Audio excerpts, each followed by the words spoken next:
Afternoon, good morning, good evening, wherever you're watching from. My name is Ajayi Shegun Gideon, and I'm here to interview one of the best basketballer Nigeria, female basketballer Nigeria has ever produced. I'm talking about Evelyn Akhator. Evelyn Akhator, she is currently playing for Flammes Carolo. And then we are here at our residence where we'll be discussing and then trying to get to know her better. Thank you, Evelyn, for having us in your beautiful apartment. And you are looking beautiful and gorgeous. Oh, thanks. All right. We'll just dip straight into the interview, and then we'll believe that everyone watching at home, wherever you're watching from, you will enjoy this period and this time with Evelyn. Who is Evelyn? Who is? Okay. Or should I ask? I know Evelyn. For example, I've researched you, we've discussed it before. But what do people call Evelyn, or what do you want people to call Evelyn?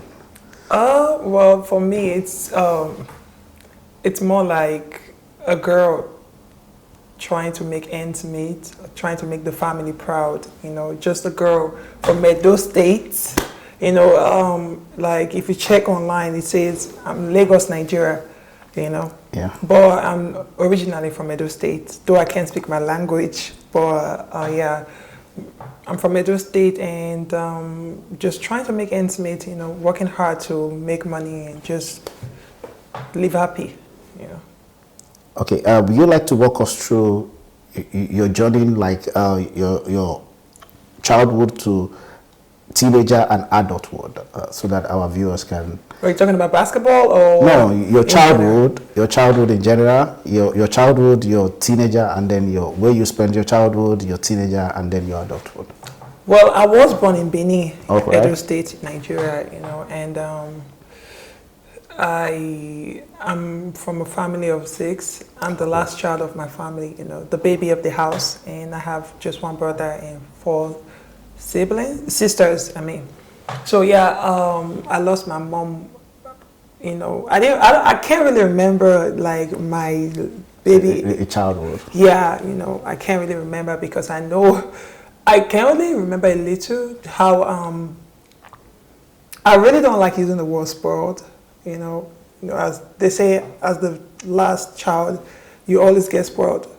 But I don't really like using that because low key, I learned the hard way, you know, to appreciate stuff. So yeah, it wasn't really easy. Even my teenage stage, my childhood, it wasn't really easy, you know. Always looking out for everyone, you know, and looking up to my mom. You know, it's just like my mom is my role model. So me seeing her grow up, work really hard. You know, while I was growing up, I wanted to really help in ways I can, but it wasn't really easy for me. You know, I wasn't born with a silver spoon, so I don't know. You know, there's this like I call it face me, I face you. But yeah, face me, I face your house. Yeah, that's where I grew up. Where you have a lot of neighbors. Yeah, that's where I grew up, and in as much as the neighbors have our backs. But still, you still look out for your own, you know, you still need to hustle, you know, yeah, at a young age. And I learned that, you know, really early, where it's Christmas period, you know, you have to, you know, usually parents be like, oh, what do you want for Christmas? But in my own stage, it's not the same. I'm talking about my teenage right now. Like, I had to, like, my mom actually sold oranges, fruits, so especially oranges. So, you know, during holidays, I just had to like go get fruits from her, oranges, and then start selling just because I need money for Christmas, you know. And I mean, it wasn't easy, but I was really proud because I learned how to make my own money or how to survive from an early stage. Now I can survive anywhere, you know. I don't need to just sit and start crying and say nobody wants to help me. Instead, I look for a way how to start making money, you know, business-wise. In as much as I didn't study business in school, but that don't mean I don't have that business mindset or business idea, you know. So yeah, my childhood, my teenage, it wasn't easy, but I was thankful, because I was around people that loved me so much. My family, they loved me so much, and we had family fights, but again, we all came together, to try and just be together, and yeah, and then here I am. All right. Still surviving. All right. Thank you for that deep introduction of yourself. I believe our viewers will love that. And at what point did you realize you want to play basketball? Right. Well, I still was young, but it was when again, I said I grew up around neighbors, so it was when one of the neighbors was telling me that I have a good height, that I should go play basketball. Then I didn't even know what basketball is. In Nigeria, it's like football, soccer. It's just soccer, football. Yes. So when he said basketball, I was like, because I already tried like several sports. I tried track. I ran track, and I played football, but I just didn't have interest in it. So he was like being too persuasive, And I said, okay, you know what? Let me just give it a shot. After he threatened me, though, like if I don't play, he won't ever forgive me. So I had to like try it, and I realized that that's the game for me. I fell in love with the game. So yeah, I said, okay, yeah. All right. Thank you. I'm going to ask this question. Being a female pro bowler, for example, can you just tell us the journey so far? Like, how was it like being a pro footballer from the beginning, the first day you joined the team, or you joined the training, or whatever, till this very moment? How was it like? There's this stereotypical view or stereotypical mindset, and I don't blame anybody. Like, it's the world we live in, And now I understand now that people are fighting for equality and this pay gap and all, but there's this stereotypical view people have of women in sports. That whenever you're in sports, whenever you're doing sports, it changes your whole body, like not just your body physically, like everything about you, it changes. Like your physique, or like how you see the world, and like your sexual preference. That's the stereotypical view. So when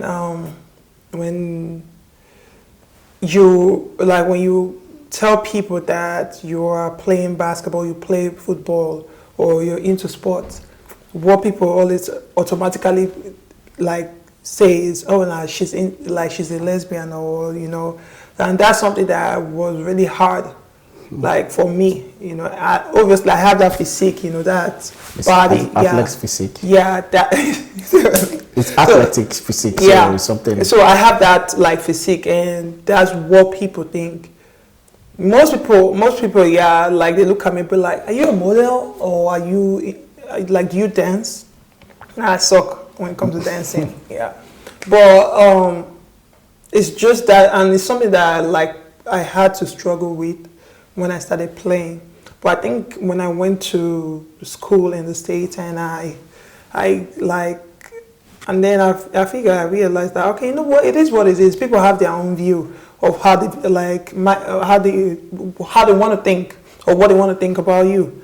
So you don't need to care about what they say. Just focus. As long as you know where you're going, you just focus on that. And I changed that mindset of not caring what people say or think. And Okay, I'm going to bring these two questions together because with the few from your introduction and with what the experience, your experience in life and while growing up and everything, what and who inspire you? What makes you keep, oh, I'm going to do this? What and who inspire you? Well, what inspires me and who inspires me? Yeah. would say God. I'm a go-getter though. You know, All right. I hate, like when I set my mind on something, like I'm not really settled until I achieve that thing, you know. And I think, yeah, what God inspired me.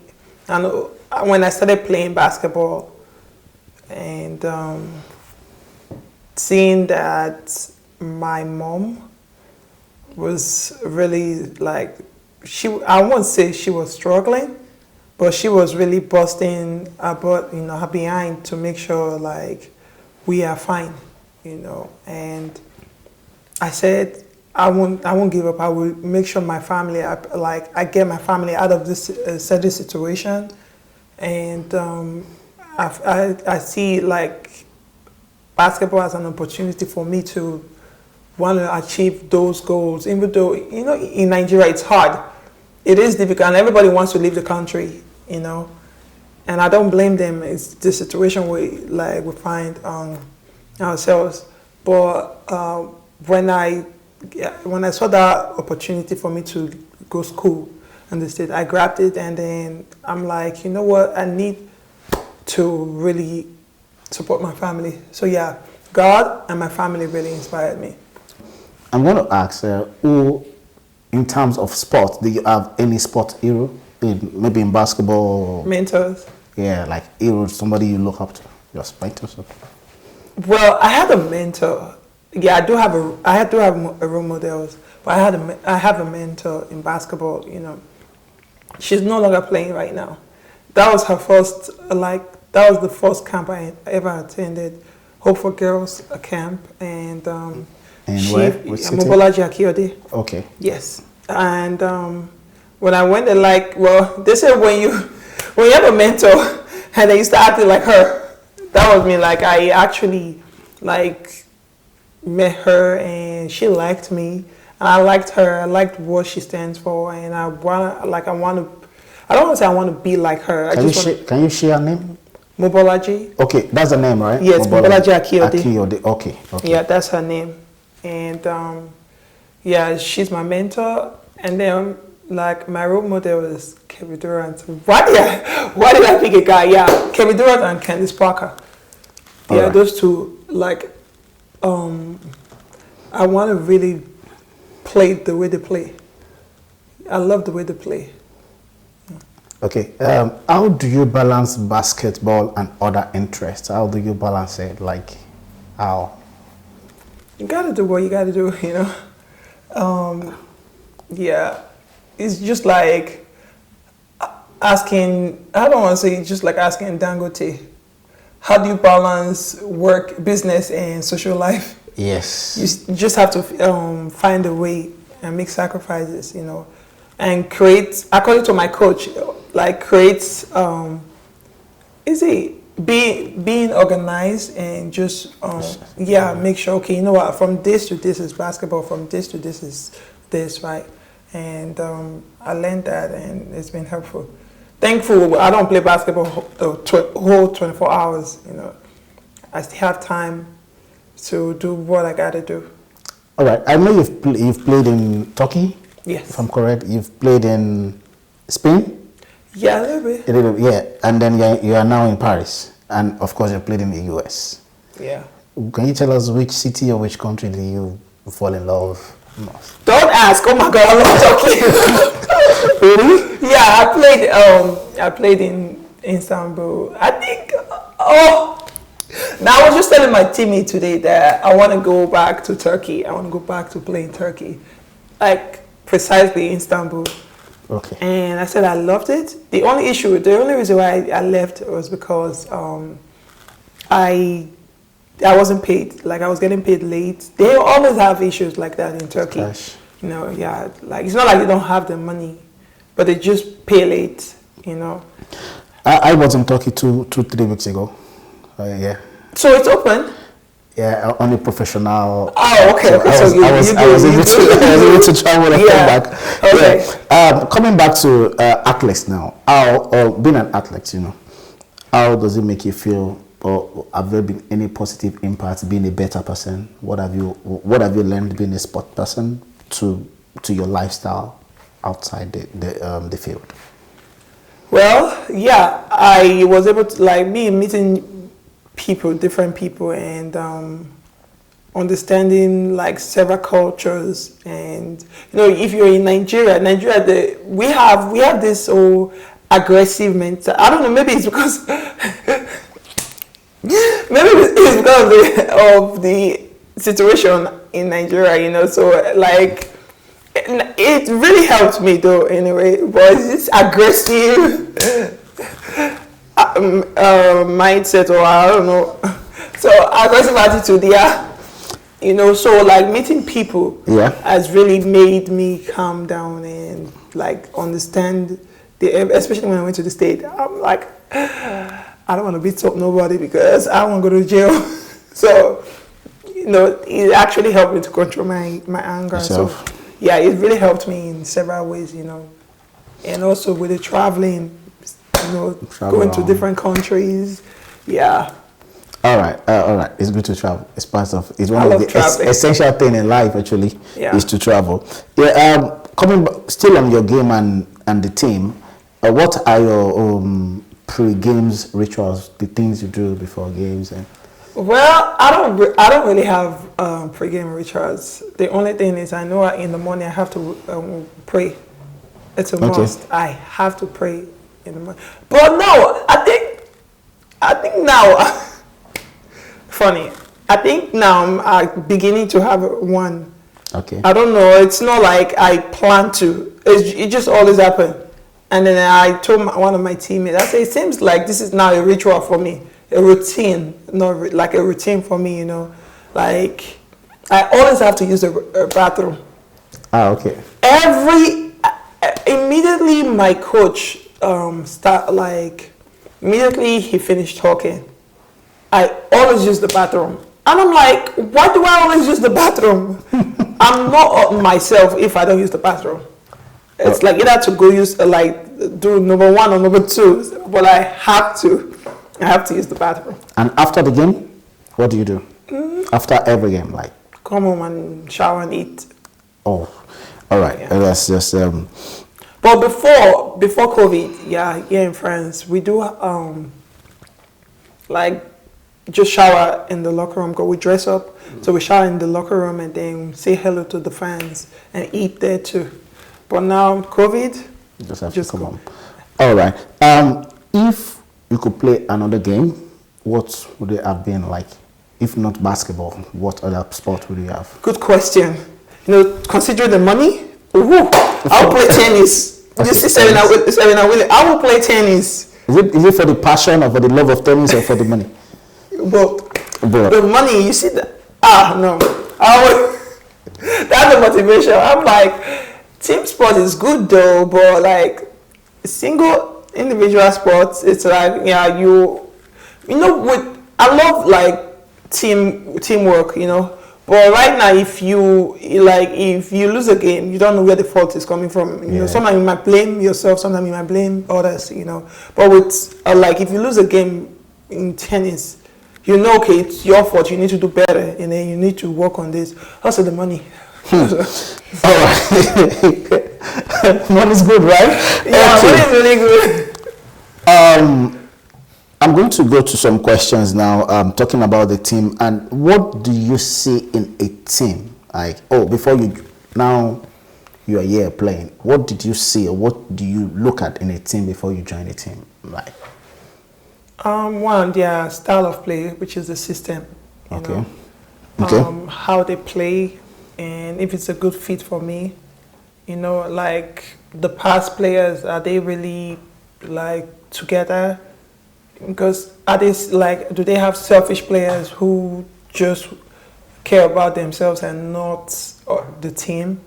What about the coaching staff? Are they together? Those are the things I look for. But the more I play overseas, the more I know, the more I learn, because again, this is my 4th year, so I don't really know much, So and also when it comes to payments, how are they paying? Do they pay early? Do they pay that was a struggle. I learned that in Turkey when they always wait for the last minute. The day I'm like, okay, if you don't pay, the next day I'm done. That's when they pay. Like at 7 p.m. in Turkey. That's when I always get my money. Before you cut off the contract. Yeah, they always. I don't see nothing, and that's something I had. Okay, how do they pay? Is this something I have to worry about, like money, because I want to focus on basketball alone? So those are the questions I check. All right.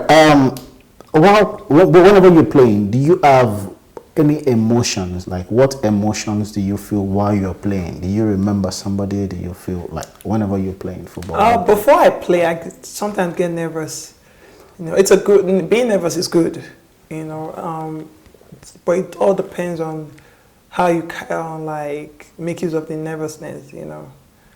I feel nervous, and then when I'm playing, I think I get more hyped with my teammates than me. Like when I do something, I get more hyped. Oh, okay. So it's like that's an enthusiasm in me, for my teammate to work hard. I'm not an emotion person. You know how I see people they ask me why don't you like Onome? She's my friend, so she was asking me girl, you're too boring. Like when you play, you're too boring. I'm like, what do you mean? He say, can't you see your teammates how they get hype? I'm like, dude, everybody has their preference. I don't do it, or sometimes I do it, but you just don't see it because you don't watch me play. But I don't show emotions. Okay, all right. Thank you. I'm going to ask another question relating to teams and this thing. Whenever you're playing, who do you wish is watching? Like, wow, I wish this person is watching. Oh. Well, I'm like, I wish my mom is alive to watch me play. Just life, But I know she's watching. So I always. Yeah, but you feel, she's watching in your room or in our room. And yeah, so I'm like, man, I don't want to mess up, or I don't want to. I'm like, okay, well, it is what it is, but I just wish she's here to watch me play. Okay, do you have a favorite basketball movie that you've watched? Movie? Like your best. I know there are several basketball movies. Love and Basketball. Oh, Love and Basketball. Okay. It's like every basketball player loves that movie. Love and Basketball. Love and Basketball. All right. Yeah. Okay, that means I have to go and watch it, right? Yeah, you have to. Then you understand. I can't remember watching, but I need to go and watch it. Okay. Then we're coming back. We're going forward to some tactical questions that that I believe might be a global answer, talking about women, feminists, and stuff like that around the world. And I'm going to ask, you've been playing basketball professionally for 4 years, like you said. And what do you think are the major barriers for female in sport? One actually is the pay gap. I said something about that. It's like the guys they get in 6 figures, and then the ladies stick on 4 figures. It doesn't make any sense like that. And it's like what it might take men 2-3 years to accomplish. It probably might take like 6 years for ladies, and it depends on who you really are. If you're not Diana Taurasi or Sue Bird or Candace Parker, so it's like you're getting less money. So I think the pay gap is one thing that is really affecting. That means you think the pay gap is one of the major barriers driving the female sport not moving forward the way it ought to move forward, right? Yeah, something like that. And also, I think, this mindset of women needs to, women belongs to the kitchen or taking care of the house or something. Like, it's something, I understand, I know of some guys that love watching women's sports, women's basketball more than men's basketball. I know of some like that, but also it's just like the mindset, like nobody wants to watch female basketball. women's sports. Nobody wants to watch women's sports, and they be like, man, there's nothing there, and some say because of the whole sexuality thing, happening, and people don't lose interest. But the main thing is the pay gap. All right. For several years, we know that there are women who have been fighting so hard for the thing to change in sports, in business, in entrepreneur, just around the globe. People have been fighting that women should have equal right as men. Yeah. So, for me personally, I think there've been progress, but I want to ask this question: why do you think the progress or the pace is a bit slow? Do you think it's slow, and why? If yes, why? Why not a major change, and then that will cause a global change or a global reaction? Well, again, like I said, I think the main thing is just how this whole mindset of women belongs to the house. Women is supposed to be taking care of the house or taking care of like cooking, at home. And now it's like the world is evolving. Like anybody can do that. Like we all work, we all go to school. Like I don't know the percentage, but if you like when you go to school, women are more like the percentage of women being smart and being like succeeding in the normal world, like it's higher than the men's. But again, like the men's, they still get paid. If you bring a guy and a lady, like a male and female, to do a particular job, right, and then the ability for a lady to do that job with ease and like more carefully is higher than the men. I'm not saying men can't do it, but like men, I think their impatience or something, it's a little bit like less than the women, and I think it's just the mindset of women belongs to the kitchen. It's just the reason why. I mean, it's really, it has gone, it has really improved over the years, but still, it's still slow. It's still slow. And we're just going to keep fighting. All right. To keep fighting, what do you think the male athletes can do to help you drive this visibility forward? Like, what do you think the male athletes can do? They need to support us. I think the NBA, they're doing a good job. The NBA? Yeah, the NBA, they're doing a good job, fighting for the WNBA, the women. But not just the NBA, like both, sorry, I'm about to say this, both American football, baseball, like normal soccer, that like every male sport needs to come together and say, no, you know what we need to do. If it means slashing or taking like 5% off our salary to make sure to support the women, like it's a good thing, They all need to come together and fight for the women. And what do you think the sponsors can do? Like, in your own view and opinion, because each sport has sponsors, and they put, like, for example, you have Nike sponsoring some female team, and then the same Nike sponsoring some male team. What do you think the sponsors should do to help push the female sport forward? I think for one, it's them overlooking the whole money, what's going to bring payment, for the men's. If you're talking about Nike, for the men, you see LeBron has his own shoe brand, like different. But if it comes to the women, you don't really see women. I think now, like, it was just a little bit, and I don't know if it's still on. The Nike introduced this Teledon shoe. But it's just one time, They don't have like Candace Parker shoe or Diana Taurasi. But you see them, DM or Steph Curry, they have their own shoe brand. If Nike or any other sport brand can just say, okay, let's support these people. Let's women's shoes, like that. I'm going to just stop buying, as much as I love Kevin Durant, I'm just going to stop buying KDs or LeBrons and go straight to Candace Parker or, instead of sponsoring them and just giving them James Harden shoes or LeBron James shoes. You know, if you give them endorsement and just make their own shoe brand, and I think it would be helpful as well. All right. I think the sponsors, they are taking note of that, and then they can work towards it. So one day, I want to ask just one thing. You know, you've mentioned several things that can drive the female sport forward, but what is that one thing that you think, oh, this is like a revolution?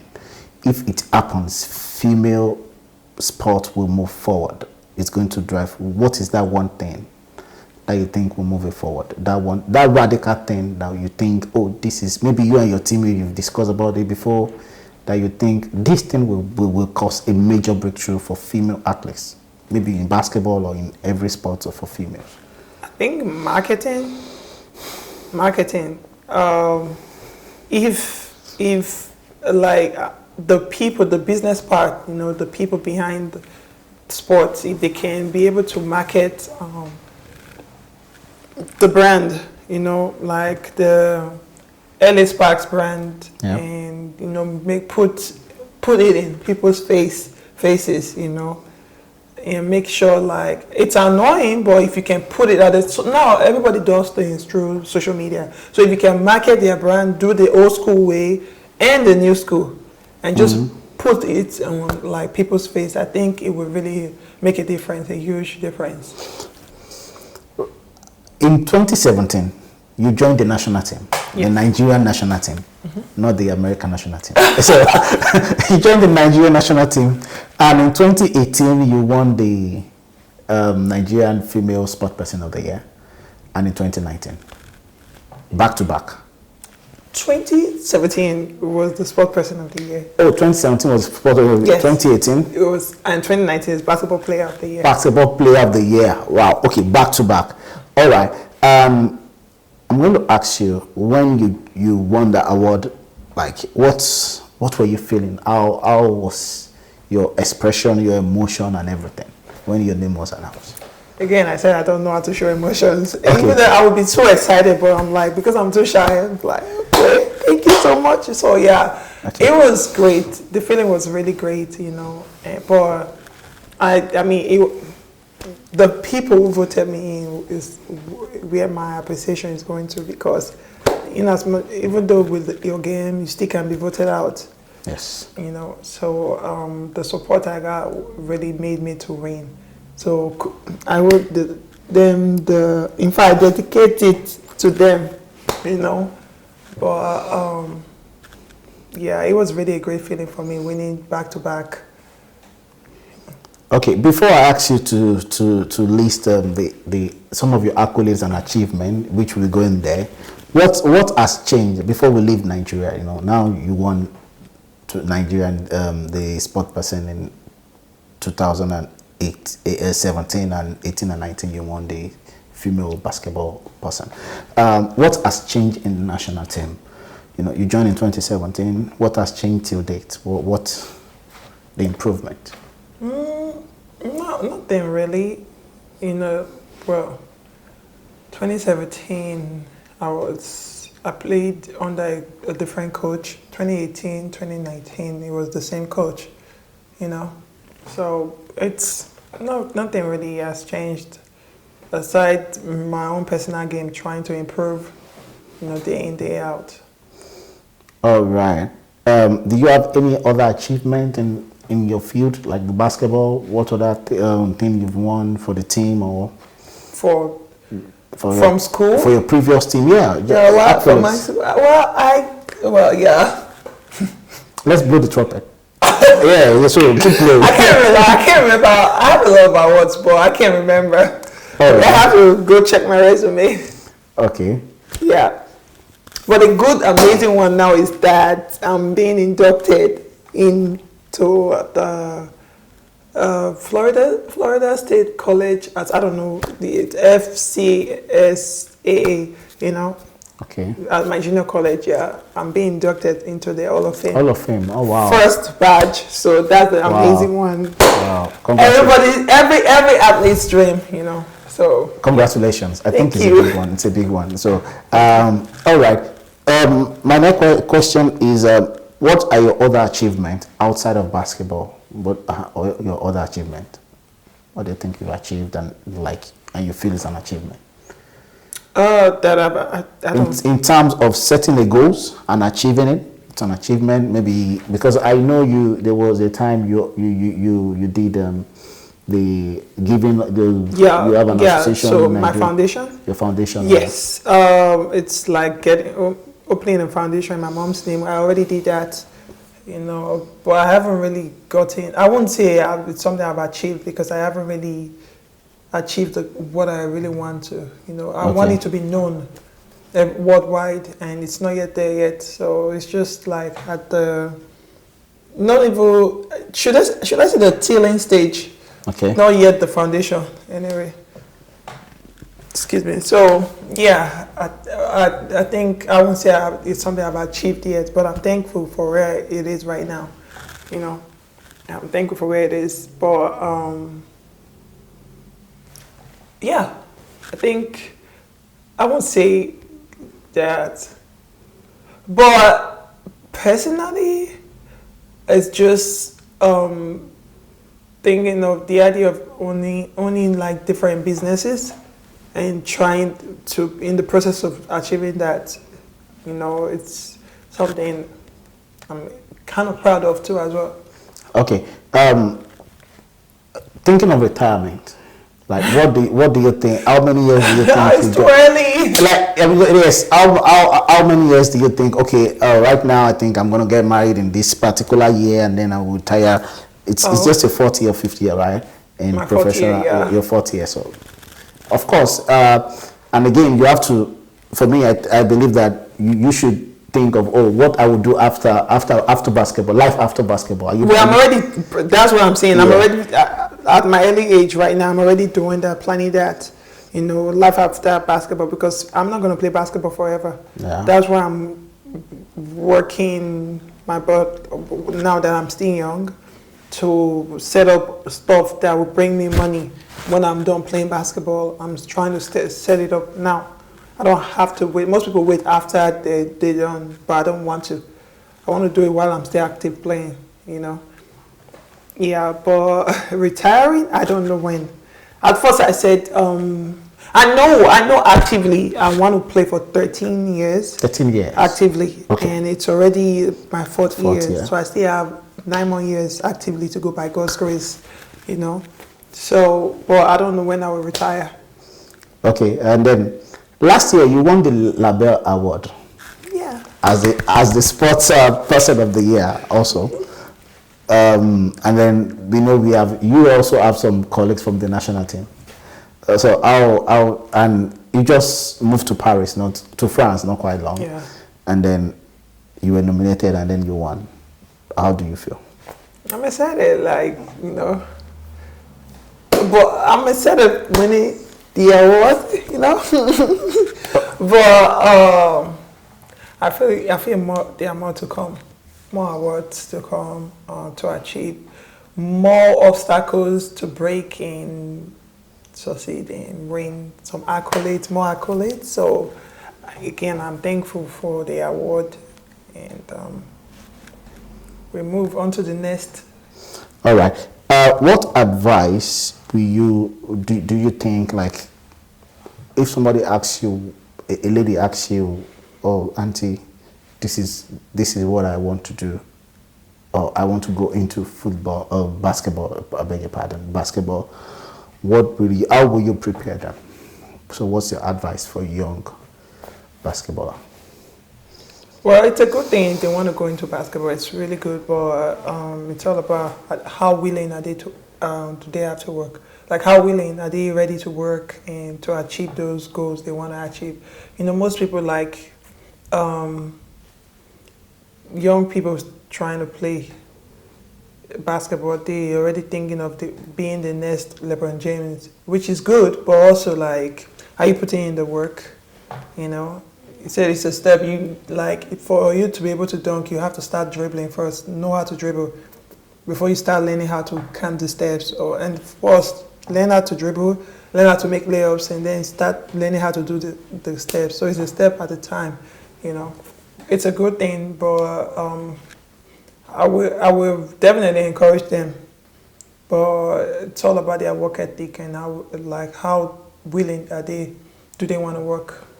And for young girls who, while you were sharing your story about your foundation, Yeah. so that's where I'm picking this question from.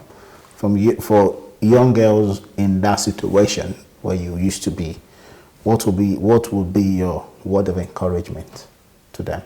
Keep going, Yeah, that's why the foundation is on, like, bring camps, create clinics, to try. I mean, it's something like you do once a year or something, but they need to keep working. They need to keep pushing. Look for a basketball court or look for a coach that will really work them out. Try to, and then also go to the basketball court to try and like just work on their own. It's all about hard work. And if they can, they have the opportunity to go to a school where there's a basketball court too as well. They have that's even a good one. They can practice on their own before going home. So it's really good. It's a great idea, because I know the parents nowadays, maybe they've stopped it, but I know parents will try and stop them from playing. But it's all about how willing they want to go or achieve their goal. Parents will be like, what, face your schoolwork.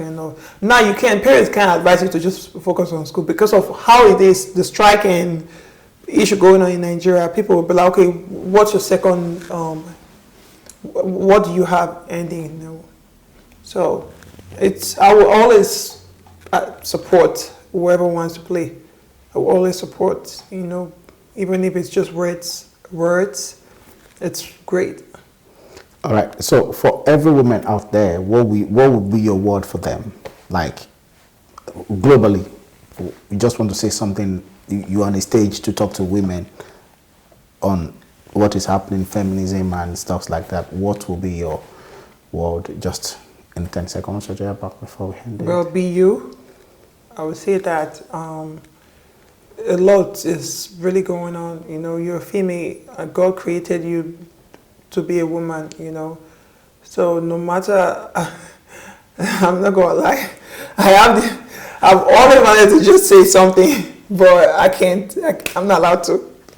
I can't say it. No, okay. I wanted to curse, but you know what? Like, just ignore the world and just be you. Be happy. Do what makes you happy.